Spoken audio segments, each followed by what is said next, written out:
वित्त राज्य मंत्री पंकज चौधरी ने लोकसभा में एक लिखित जवाब में कहा कि पिछले 10 सालों में स्विस बैंक के पास कितना काला धन जमा हुआ है, इसे लेकर कोई आधिकारिक अनुमान नहीं है।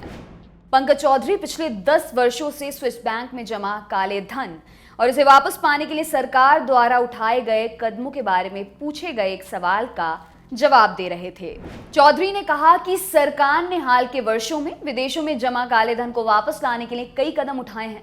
उन्होंने इसकी जानकारी देते हुए बताया, काला धन अधिनियम, अघोषित विदेशी आय और संपत्ति और कर अधिरोपण अधिनियम 2015 जो खासतौर पर विदेशों में जमा काले धन के मुद्दे से और अधिक प्रभावी ढंग से निपटने के लिए 1 जून 2015 से लागू किया गया। अधिक कठोर दंडात्मक परिणामों को निर्धारित करने के अलावा इस कानून में धन शोधन निवारण अधिनियम 2002 के तहत अघोषित विदेशी आय या संपत्ति के संबंध में जानबूझकर कर से बचने के प्रयास आदि को अनुसूचित अपराध के रूप में शामिल किया गया है। काले धन की जांच के लिए जो एसआईटी बनाई गई है उसमें सुप्रीम कोर्ट के 2 पूर्व जजों को अध्यक्ष और उपाध्यक्ष बनाया गया है।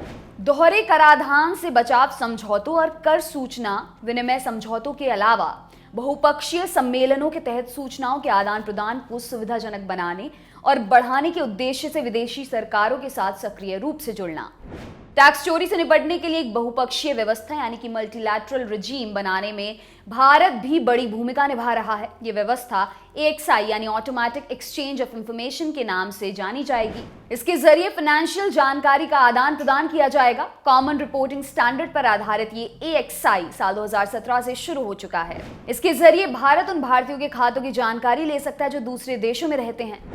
भारत ने अमेरिका के साथ FATC एक्ट यानी कि विदेशी खाता कर अनुपालन अधिनियम के तहत एक समझौता किया है। इसके जरिए दोनों पक्ष जानकारियों का आदान प्रदान कर सकेंगे।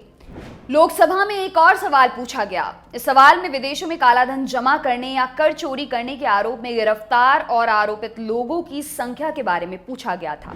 इस पर वित्त मंत्रालय की ओर से कहा गया कि इनकम टैक्स विभाग टैक्स चोरी करने वालों के खिलाफ संबंधित कानूनों के तहत उचित कार्रवाई करता है।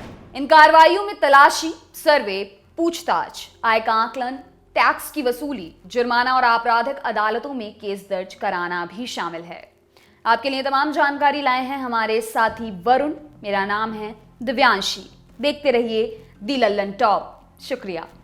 दी लल्लन टॉप मतलब आपकी खबरें पढ़ने का एक्सपीरियंस बदलने वाली वेबसाइट। यूट्यूब और फेसबुक पर भौकाल काटने के बाद अब बारी है ऐप की। लल्लन टॉप ऐप जो लॉन्च होते ही कुछ ही घंटों में बन गया था नंबर 1।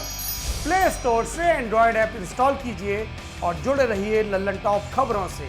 अब एक ही जगह पर मिलेंगे पॉलिटिकल किस्से, लल्लन टॉप शो, चुनावी कवरेज, पड़ताल और आसान भाषा में। पाइए लल्लन टॉप की वीडियो सबसे पहले, फेसबुक और यूट्यूब से भी पहले। खबरें और वीडियो का आपको मिलेगा नोटिफिकेशन।